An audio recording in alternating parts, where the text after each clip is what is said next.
right, guys, it's 10:30.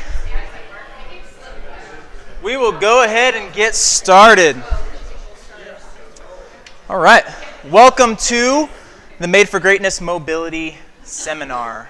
Is everyone here part of the Made for Greatness Challenge? Other than maybe one or two of you? Okay. Teresa, she's the only one. Okay, so everyone here should know me by this point. I think I've coached everyone in a class up to now, but for the people that might be watching this later on, I'm Kaden Sloan. I'm an athletic trainer and a coach here at M4G. I'm also in physical therapy school, so mobility and being able to access positions in your body to be able to keep you healthy and moving well with all the high intensity exercise that we do is super important to me. It's something that I'm really passionate about, and it's something that I want to share with all of you, especially in the midst of this challenge where all of you are trying to do what you best you can to sort of improve, nutrition, get a little bit more active in the gym and in the community, and with that comes some extra intensity to the work that you're doing. And I think having some tools and tricks to sort of keep yourselves healthy and moving and not having to deal with injuries is a really valuable thing. So real quick, what I think we're going to do, since we're small enough for it, is we're going to go around and just have everyone say hey, say their name, and say what's one thing that you're most looking forward to throughout this next hour that we're going to spend together. Okay. So I think the common theme with a lot of you guys, and it's no surprise with the type of training that we do, being able to recover and increase your mobility and the big one is not have pain. What can happen a lot of times with our joints is if they're not moving well, whether that be because of a capsular restriction or tight muscles or even just poor movement patterns, things that you've developed over time that you haven't corrected or perfected. Pain is our way of saying like, yo, that's not supposed to be going that way. Let's change some stuff to make it feel better, okay? And then that's where this kind of stuff comes into play. These are things that you can use to find those better positions, activate some muscles that you might not be activating in certain patterns, and sort of doing self-care to keep yourselves going longer, especially as we all age. Things don't stay the same as time goes on, and that's no surprise to anybody. So we want to try to keep ourselves as active as possible and try to stave off some of that stuff.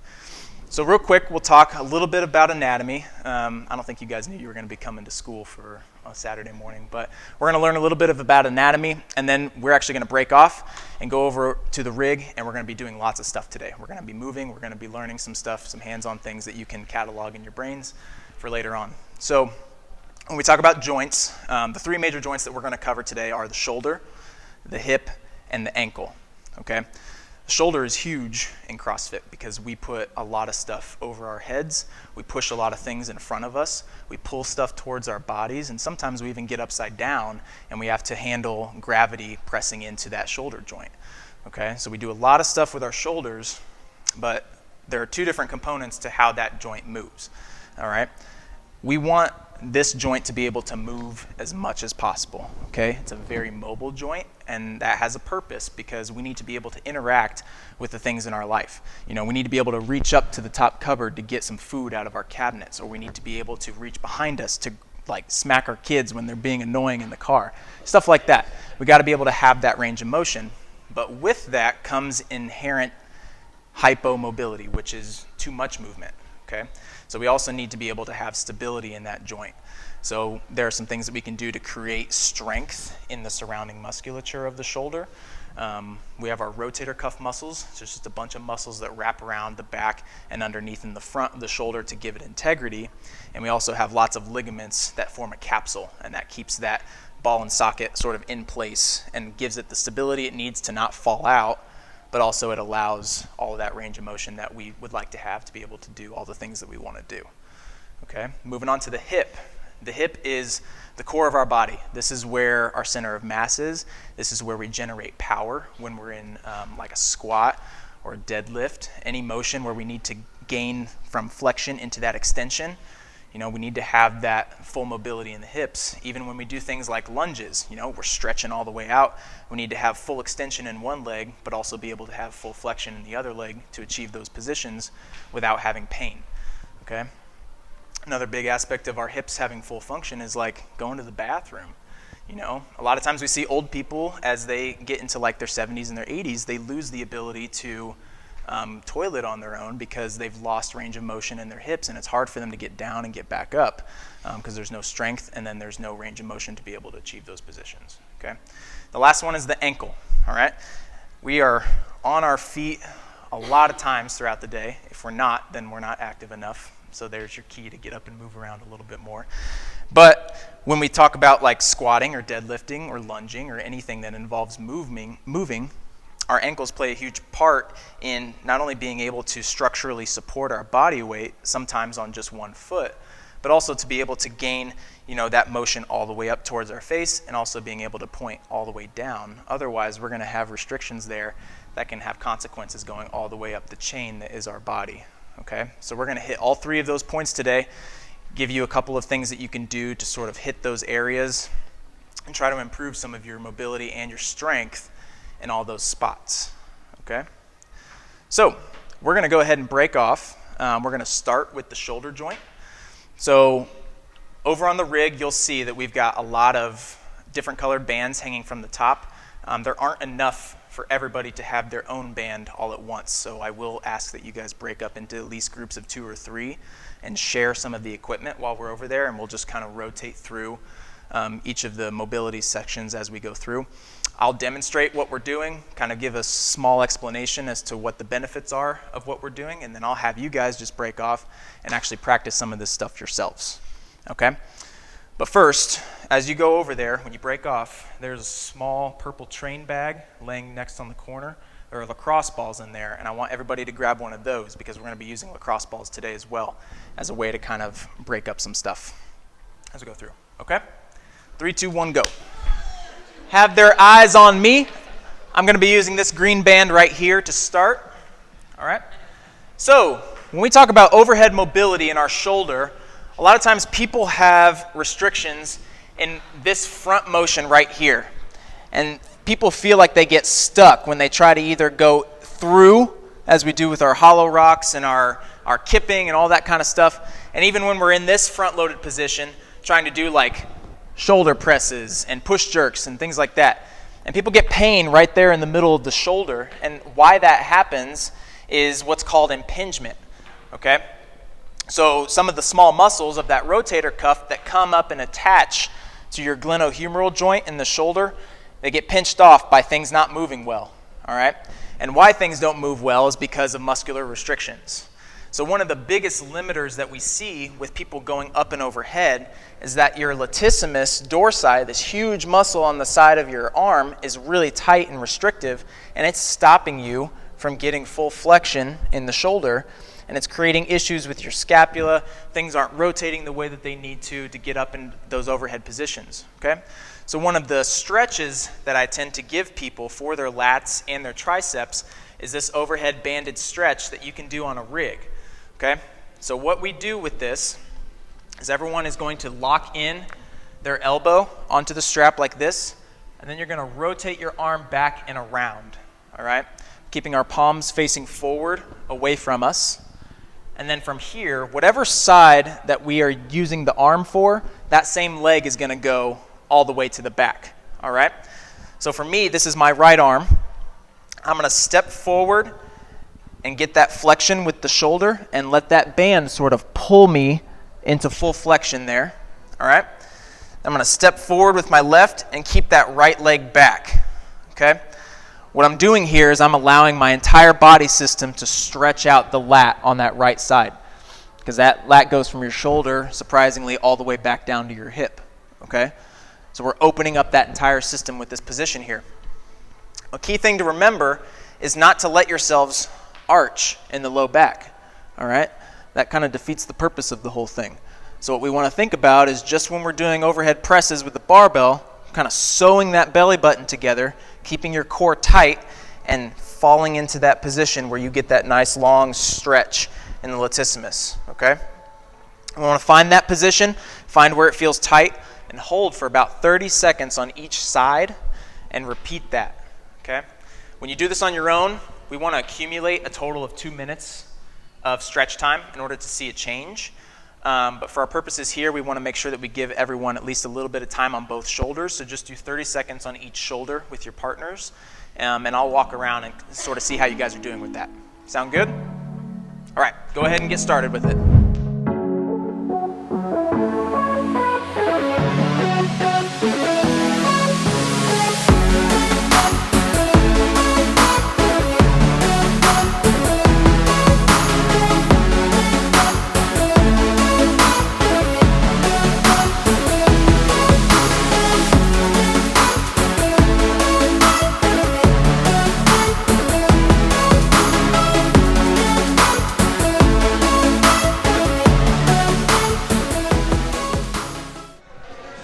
So that's an awesome stretch that you guys can use to sort of gain that overhead mobility either before class or after class, depending on what we got for the day. All right? Now, lacrosse ball. We're going to get to use these. All right? So, more education time. With our scapulas or our shoulder blades, okay, we have a small group of muscles that are right in the middle that go from our spine to the shoulder blade called our rhomboids. All right? A big action of the rhomboids is to pinch our shoulder blades back.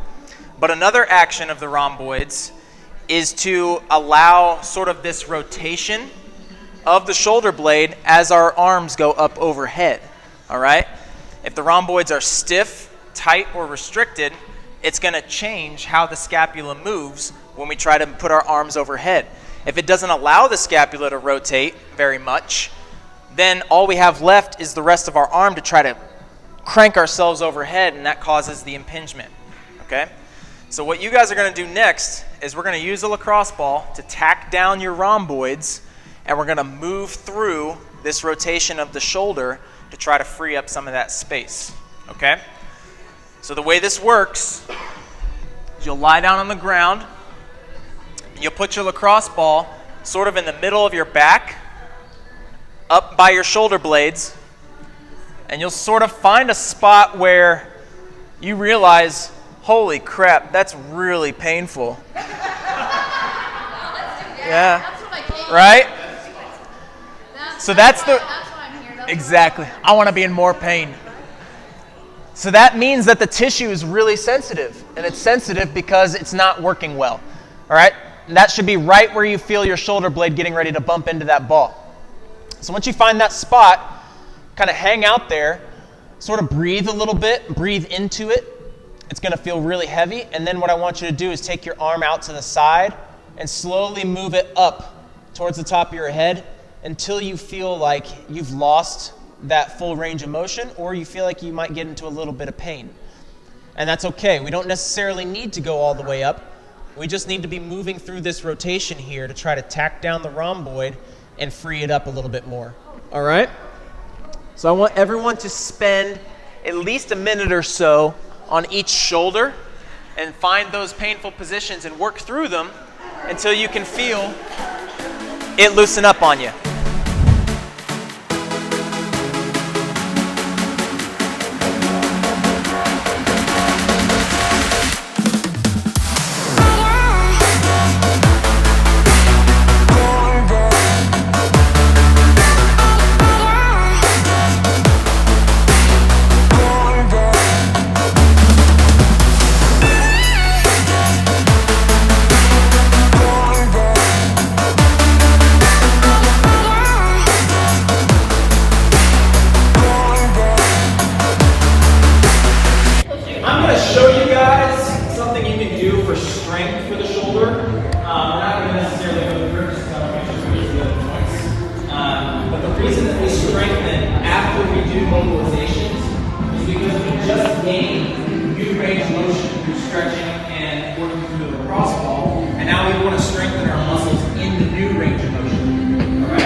favorite ones to create stability in the shoulder joint is this tall kneeling upside down kettlebell press. It doesn't take a lot of weight because it gets really tricky with the kettlebell wanting to tip over, but that's the stability component, right? Our shoulder now has to handle the weight wanting to change directions and go all over the place. So we're creating stability in the joint to be able to handle those changes in direction, all right? And from there, we can just get dynamic, keeping our core nice and tight, and slowly press that weight up overhead. So the way this mobilization works, you're going to hook yourselves up a band at the bottom of the rig. Throw this ab mat out here in the front with your knees. And you're going to want this kettlebell to kind of be behind the ab mat a little bit. This is basically a placeholder for your foot so that you can keep your foot in the position that it needs to be in going forward. Okay? So external rotation of our leg when we're in this position is this motion. And a lot of you guys are familiar with this position because we do the pigeon stretch when we're doing wrong body, right? Okay? So that's a good stretch because it stretches out the backside of our hips and it works on that soft tissue. And that's great. We want to keep doing those sorts of things. What this mobilization does though is it gets deeper than that. It accesses our joint capsule that is mostly all ligaments and less muscle. And that can be really, really tight and restrictive no matter how much you do the pigeon stretch. Okay? So to work this out, you're going to grab your band. You're going to hike it up right up there onto that hip capsule. Okay? From here, you want to walk out a little bit. So now the band is pulling you to the back of your hip joint. Okay? That's the posterior capsule. Alright? So it's providing distraction to your joint. Now, you're going to get to this external rotated position and use this kettlebell to sort of pin that foot down and keep it locked in. Alright? So now we're in like a tall pigeon pose with the band pulling on our hips all the way back. Okay? Now what we want to do is sink our body weight into this knee. That's going to push the hip up into the capsule. Alright? The next step is to slide ourselves over to the side. Now we're biasing the outside of the capsule. We're tightening it up there. And then from here, we just sink our hips back. Alright? A lot of you will find that this is a really, really tight position, and that's okay. Probably because the capsule is just tight. Alright? So now we're biasing this outside spot, and we're sinking back, and we're letting that band really pull us into the backside of the capsule to give us a little bit more of that external rotation range. Okay? Once you've hung out there a little bit, even when you sink back, you can do little bounces like this, sort of mobilize the joint yourself. And once you feel like you've had enough of that, just go ahead and come on out. Take the band off, sort of retest your squat, get down to that position. I can already tell that, ooh, this left leg feels a lot more free to do what I wanted to compared to this right leg. Right? Test yourselves with some squats first. Get down, do the mobilization on both sides. Rotate with your partners if you need to. We don't have a ton of bands. So spend like maybe 30 seconds or so on each mobilization on each side. Okay?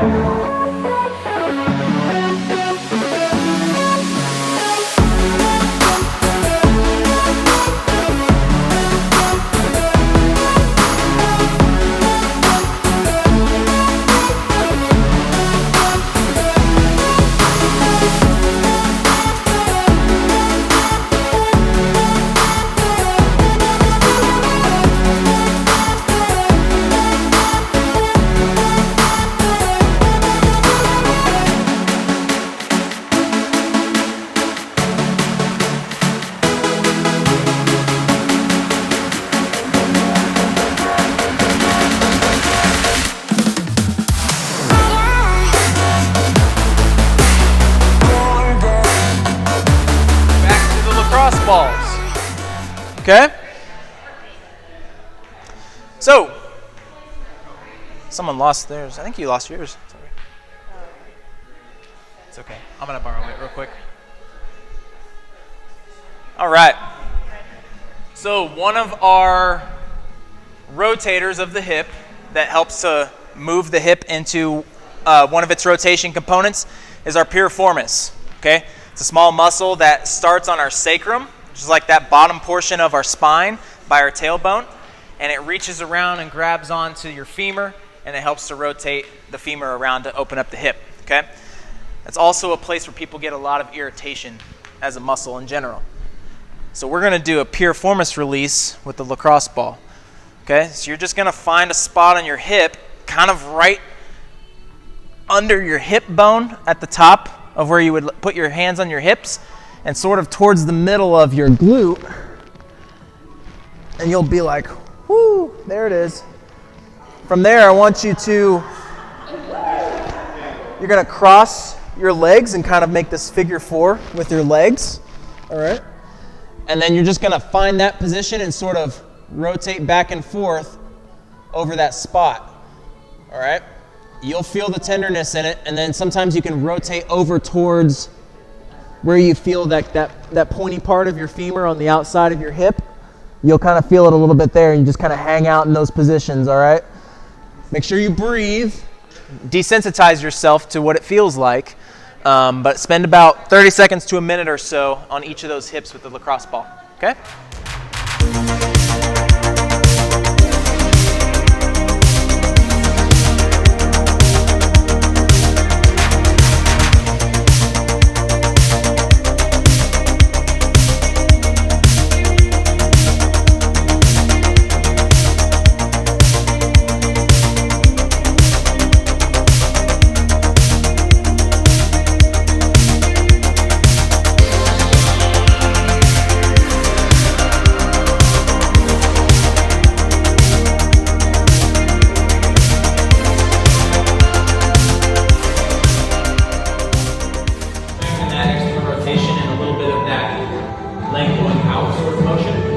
Putting that loop around your knees and getting into an athletic position and doing sidestepping, like down into the ring and then back facing the other way.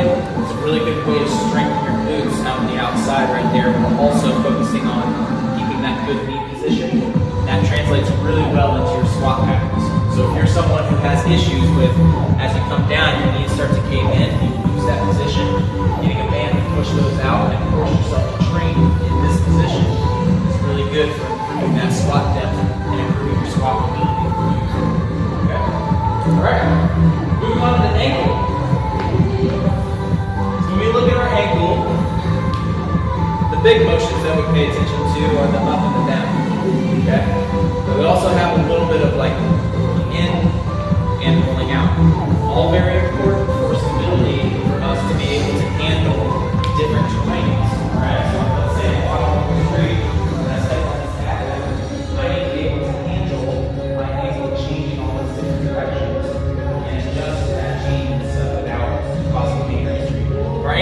Up and down, we would only be able to do this. We would never be able to turn and cut in the three-dimensional world we live in, right? So when we look at the up and down, as it relates to CrossFit, our biggest issue, a lot of people see, is when we go into our squats, the first thing that happens is heels pop up a little bit. Yeah. And that's due to a lack of ankle mobility. And that can come from 2 different spots, all right? Either having really tight calf muscles, which causes our Achilles tendon in the back to be really stiff and restricted, and that can pull up on the heel as we go down. Right?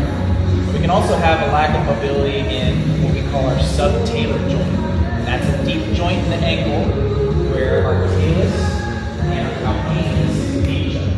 Your calcaneus is your heel bone, and then you got another bone that sits right on top of it that kind of makes this little shelf like this. That's our joint that's responsible for the up and down of our ankle. Okay? If we lose some of that articulative motion in that joint, then we lose a lot of our up and down. What we're most worried about in squatting is the up. Right? That's this relative position that we have in the ankle when we go deep into the squat. Okay? So one of the ways that we mobilize that joint on our own without having to have hands on is to use a band again. You might see a lot of people in videos tell you to stick a band around the front of your ankle like this, and then to just go deep into a squat here. This is 100% wrong. Don't do this. It's not going to do anything. Where this band is right now, it's just sitting on my tibia or my shin bone. My shin bone's not going anywhere. It's stuck. Okay? There's no motion. What we need to do is move that band down on top of our foot, where that subtalar joint is. Okay? So we're not having it sit up here, we got it a little bit down right around the tongue and the lace portion of our shoe. Then we kick ourselves out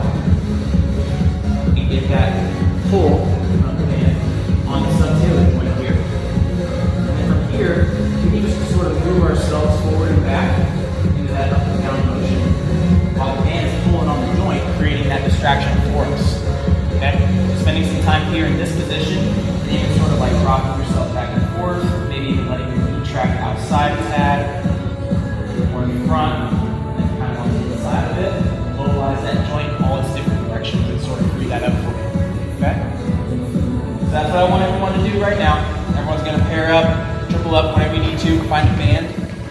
Get that thing right over that subtalar joint and start mobilizing. All right. So, talked about the joint, but sometimes it's not the joint. You might have really good joint motion, but you're still having issues with your heel coming up off the ground. So, all that's left is this Achilles tendon, right? So that can be a little bit restrictive. The Achilles attaches to our calf, all right? Our calf goes up and it passes our knee joint and it attaches to our femur. But nonetheless, it's pretty much the big muscle of our lower leg, all right? So if you have any restrictions in your calf, that can kind of limit what your Achilles is able to do over the calf muscle, all right? So what we're doing with the lacrosse ball is we're sort of pushing our legs down into that. If you're finding it difficult for you to mentally get to the place where you're like, yeah, I want to push my leg down into the lacrosse ball, cross the other leg over and provide some weight, okay? That can kind of help a little bit more. Find those spots where it's really tight in the calf, and then from there, once you've tacked it down, I want you going through plantar flexion and dorsiflexion of your ankle. So find the spot, and then I want you going up and down to free that up, okay? And don't stay on one spot the whole time. Move it around. You have two heads of your calf muscle, okay? There's a right and a left to that. So find those restrictions, and whoo, hot sauce, that's tough stuff right there, okay? Go up and down with that.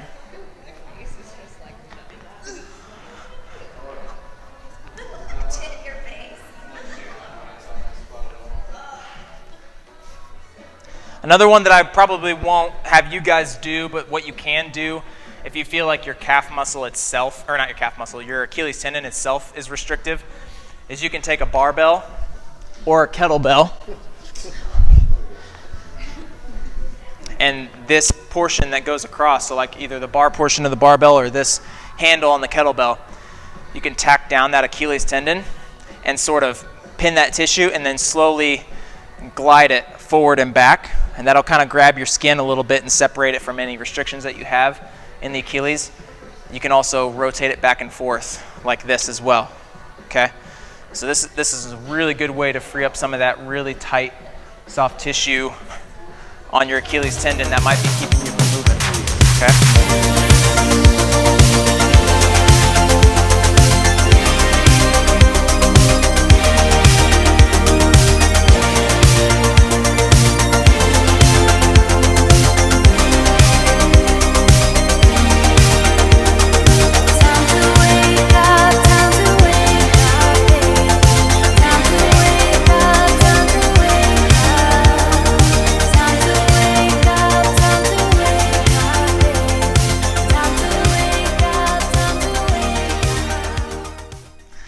You guys did really well with some of this stuff. I know I threw quite a bit at you, but hopefully it was simple enough that there are things that you sort of have in your head as stuff that you can use going forward to help yourselves as you continue through not only just this challenge, but your careers as CrossFit athletes.